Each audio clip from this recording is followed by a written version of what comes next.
दोस्तों आज हम जिस कहानी को एक्सप्लेन करने जा रहे हैं उसका नाम है द बास्केटबॉल डायरीज जो 1995 में रिलीज़ हुई थी और जिसकी IMDb रेटिंग है 7.3 आउट ऑफ 10। तो चलिए शुरू करते हैं। कहानी की शुरुआत में हम एक लड़के को देखते हैं जिसका नाम जिम था, जिसको टीचर बहुत बुरी तरह से मार रहे होते हैं।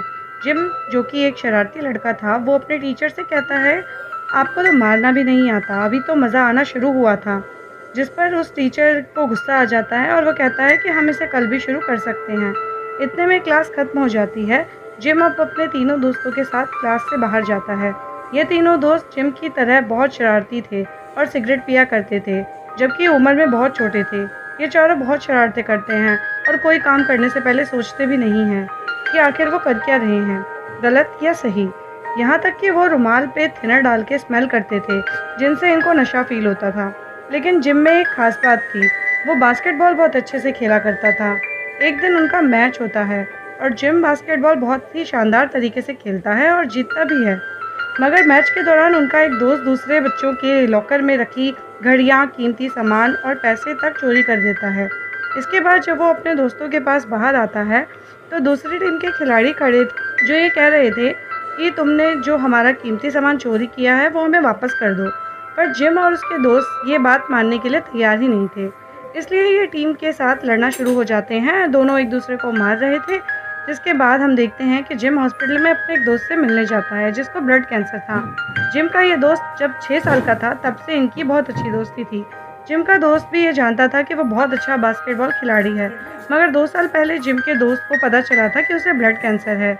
जिम दिल से चाहता था कि उसका दोस्त ठीक हो जाए, क्योंकि जिम इसको दुनिया में सपना सबसे करीबी मानता था। जिम इसको बहुत घुमाने के लिए ले जाता था, मगर उसको ये बिल्कुल अच्छा नहीं लगता था। इसलिए जिम उसे वापस हॉस्पिटल छोड़ के घर वापस आ जाता है। जिम अपना ज़्यादातर वक्त अपने स्कूल के दोस्तों के साथ गुजारता था। उसके पास बास्केटबॉल के साथ साथ एक और महारत थी, वो थी उसकी पोइट्री। जब भी जिम के दिमाग में कोई ख्याल आता है या पोएम, तो वो जिम अपनी डायरी में लिख लेता था।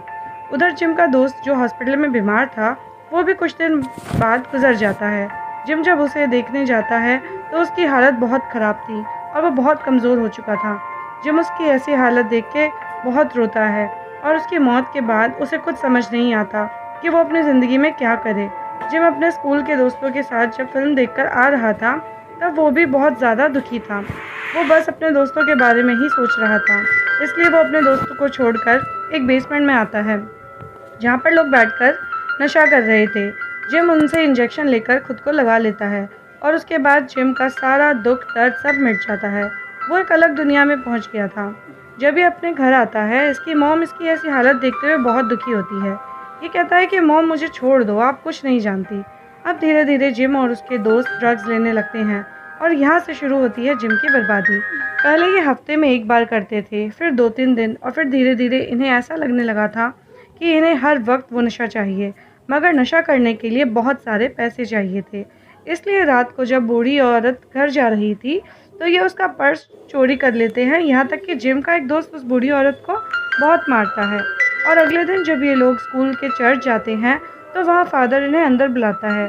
जिम जाने से पहले मना कर देता है, पर फादर के कहने पर वो चला जाता है और जिम को कन्फेशन रूम में बिठाया गया था, जहाँ पर कोई इंसान फादर से अपने दिल की बात कह सकता था, जो सिर्फ फादर और उसके बीच होती थी। जिम यहाँ फादर से सब कुछ कह देना चाहता था, अपने बुरे कामों के बारे में, अपने नशे के बारे में, सब कुछ, लेकिन वो कुछ बता नहीं पाता। वो रोज़ ये सोचता था कि आज आखिरी दिन वो नशा करेगा, लेकिन वो दिन कभी आया ही नहीं। अब उसे नशा करने की लत लग चुकी थी और किसी भी चीज़ की आदत होना इंसान के लिए बहुत मुश्किल होती है। एक दिन वो स्कूल के बाथरूम में नशा कर रहा था, जहाँ पर उसका कोच उसे देख लेता है और उसकी ऐसी हालत का फ़ायदा उठाने की कोशिश करने लगता है और उसे पैसे भी देने लगता है। लेकिन जब जिम को थोड़ा होश आता है तो वो उसे मार कर वहाँ से भाग जाता है। अगले दिन जिम का मैच था और वो मैच से पहले नशा करता है। यहाँ पर इसका एक दोस्त उसको मना कर रहा था और कहता है कि ऐसा मत करो, पर ये लोग उसकी बात नहीं मानते और फिर उसे छोड़कर बाकी तीनों दोस्त नशे की गोलियां ले लेते हैं। अब जब मैच शुरू होता है तो जिम और उसके दोस्त, जिन्होंने नशे की गोलियां ली थी, होश में नहीं थे और ये उस मैच को बुरी तरह से हार जाते हैं। और स्कूल के फादर को जब ये बात पता चलती है कि ये लोग नशा करते हैं तो वो पुलिस को ले आए थे और उन्हें 1 हफ्ते के लिए सस्पेंड कर देते हैं। वहाँ पर कोच ने भी इन्हें अपनी बास्केटबॉल टीम से निकाल दिया था और जिम को इस बात पर बहुत गुस्सा आता है। वो फादर को कहता है कि आप क्या मुझे स्कूल से बाहर निकालेंगे, मैं खुद ये स्कूल छोड़कर जा रहा हूँ। अब जिम का दोस्त जिसने इन्हें नशा करने से मना किया था वो अभी स्कूल में था, पर बाकी दोस्त स्कूल से निकल चुके थे। जब जिम स्कूल से घर जाता है तो उसकी मॉम पूछती है कि तुमने स्कूल से क्यों निकाला गया। तो वो कहता है कि हमारी कोई गलती नहीं है, हमने कोई नशा नहीं किया, हमें साजिश करके स्कूल से निकाला गया है। जब जिम की मॉम जिम को नशे की गोलियां दिखाती है जो उसने घर में छुपाई हुई थी, तो वो पूछती है ये क्या है।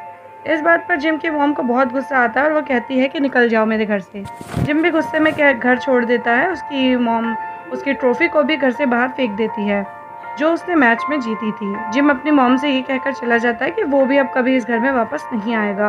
उसकी मॉम कहती है कि ऐसा मत करो जिम, सुधर जाओ, क्योंकि वो उसे बहुत प्यार करती थी और नहीं चाहती थी कि वो नशे में अपनी ज़िंदगी को बर्बाद करे।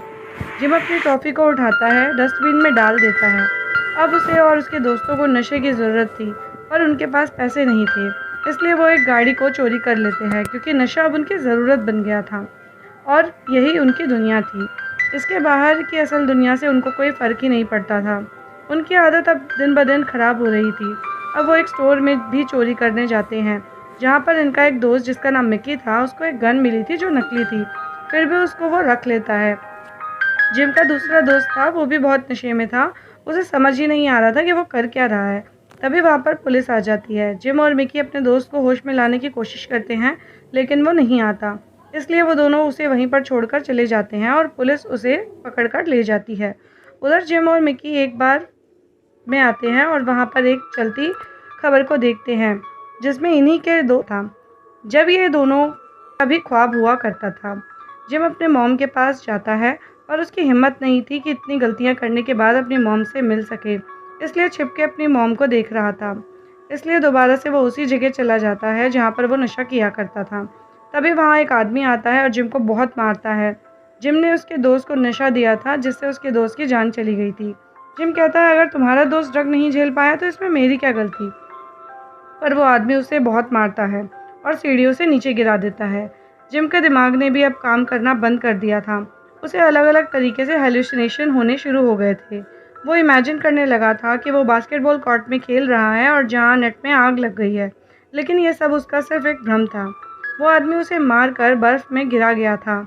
यहाँ पर एक और आदमी आता है जिसका नाम रैगी था। जिम जब नशा नहीं करता था तो रैगी उसके साथ खेला करता था और उसे ये बात पता थी कि जिम बहुत अच्छा बास्केटबॉल प्लेयर है, इसलिए ये उसे उठाकर अपने घर ले जाता है। जब जिम को होश आता है तब वो रैगी के घर से जाना चाहता था। जब वो अपने कोट की जेब में चेक करता है तो देखता है कि उसके जेब में वो नशे की दवाइयाँ नहीं हैं। वो उसको कहता है कि तुम मेरे नशे की दवाई दे दो, पर वो कहता है कि मैं तुम्हें इस तरह अपनी ज़िंदगी बर्बाद नहीं करने दूंगा। वो उसके सामने नशे की दवाई को फ्लश कर देता है। जिम को बहुत गुस्सा आता है और वो रैगी को कहता है कि तुमने मेरी नशे की गोली बर्बाद करी, अब तुम मुझे इसके पैसे दो। रैगी उसे पकड़ लेता है और कहता है कि यहाँ से तुम नहीं जाओगे जब तक तुम्हें खुद पर कंट्रोल नहीं आता। रैगी वहाँ पर पहरेदारों की तरह बैठा रहता है। नशा ना लेने की वजह से जिम की हालत बहुत ख़राब थी, लेकिन धीरे धीरे वो नॉर्मल हो रहा था। जब सुबह होती है तो रैगी कहता है कि मैं अपने काम पर जा रहा हूँ, तुम यहीं पर रहना। रैगी के जाने के बाद जिम खुद पे कंट्रोल करने की कोशिश करता है, लेकिन वो कंट्रोल नहीं कर पाता। उसे पूरी दुनिया घूमती नज़र आ रही थी। वो रैगी के घर में पैसे ढूंढने लगता है, लेकिन उसे पैसे नहीं मिलते। वो अब यहाँ से एक लड़की के पास जाता है जो उसकी दोस्त हुआ करती थी और वो भी नशा करती थी। जिम अब उसे पैसे मांगता है, पर वो मना कर देती है क्योंकि एक बार जिम ने भी उसे पैसे देने से मना कर दिया था। जिम उससे बहुत मिन्नतें करता है और वो पैसे फेंक कर दे देती है। जिम को उसकी हरकत पर बहुत गुस्सा आता है, लेकिन उसकी हालत ऐसी थी कि वो ज़मीन पर गिरे हुए पैसों को भी उठा लेता है। लेकिन अब भी ये पैसे नशा करने के लिए काफ़ी नहीं थे। जिम एक बूढ़े आदमी के साथ गलत काम करके पैसे लेता है, जिसके बाद ये अपने दोस्त मिक्की के पास जाता है और एक आदमी को पैसा देकर नशा खरीदता है। लेकिन जब ये दोनों उसे टेस्ट करते हैं तो वो नकली था। ये दोनों भाग के उस आदमी के पीछे जाते हैं और उस आदमी को भगाते भगाते एक बिल्डिंग की छत तक ले जाते हैं। मिक्की जब उसे पकड़ने की कोशिश करता है तो उस आदमी का पैर स्लिप हो जाता है, जिससे वो नीचे गिर गया था और मर गया था। जिम देखता है तो मिक्की से कहता है कि ये तुमने क्या किया, अब हमें कोई नहीं बचा सकता। मिक्की जब नीचे जाके उसे देखता है तो कुछ गैंग के लोग उसे पकड़ लेते हैं और बहुत मारते हैं और पुलिस भी उसे पकड़ के ले जाती है। इतना सब होने के बाद भी जिम अपनी माँ के पास जाता है पैसे मांगने के लिए और कहता है कि मेरे साथ ऐसा मत करो माँ, मैं आपका बेटा हूँ। उसकी मॉम उसको पैसे देने से मना कर देती है क्योंकि वो जानती थी कि अगर उसने पैसे दिए तो वो फिर नशा करेगा, और उसकी मॉम ऐसा नहीं चाहती थी। और वो पुलिस को फ़ोन कर देती है क्योंकि वो सोचती है कि जेल में रहकर उसके नशे की आदत छूट जाएगी। जिम को वहाँ पुलिस आकर पकड़ ले जाती है और वो अपनी मम्मी से यही कहता है कि प्लीज़ मॉम मुझे बचा लो, मैं सुधर जाऊँगा। लेकिन उसकी मॉम उसकी नहीं सुनती। जिम ने जितने भी गुनाह किए थे उसके लिए उसे 6 महीने की जेल होती है। इन 6 महीनों में वो जो डायरी लिखता था उसे पूरा कर लेता है। 6 महीने बाद जब वो जेल से बाहर आता है तो हम देखते हैं कि वो एक स्टेज के बाहर खड़ा था और उसे अपनी डायरी में लिखी पोएट्री को पढ़ना था। यहाँ पर उसका वो दोस्त आता है जिसे पुलिस ने इस कहानी की शुरुआत में पकड़ा था। वो कहता है जिम मेरे पास एक बहुत अच्छा नशा है। जिम कहता है नहीं, मैं ये सब छोड़ दिया है, अब मैं उस दुनिया में दोबारा नहीं जाऊँगा, पर तुम अपना ख्याल रखना। इतना कहकर वो स्टेज पे चला जाता है और सबको अपनी शायरी सुनाता है जो सबको बहुत अच्छी लगती है और सब तालियां बजाते हैं। आखिर में हमें बताया जाता है कि जिम ने 17 साल की उम्र में अपनी डायरी को पूरा किया जिसका नाम था बास्केटबॉल डायरीज़, जो इस मूवी का भी नाम है, और ये बहुत मशहूर हुई थी। 22 साल की उम्र में जिम कैरोल के 2 नॉवल भी पब्लिश हुए थे। तो ये थी जिम की कहानी जो हमें ये मैसेज देती है कि अपनी ज़िंदगी में हमें सही रास्तों पर चलना चाहिए और बुरी आदतों से बचना चाहिए। किसी भी चीज़ को अपनी बुरी आदत बनाने से पहले अपने पेरेंट्स के बारे में सोच लेना चाहिए। अगर जिम की मॉम उस दिन पुलिस से नहीं बुलाती तो जिम अपनी आदत को नहीं छोड़ पाता और कुछ सालों बाद मर जाता। तो हर बुरी आदत से बचें। इसी मैसेज के साथ ये कहानी यहाँ पर ख़त्म हो जाती है। Thanks for watching.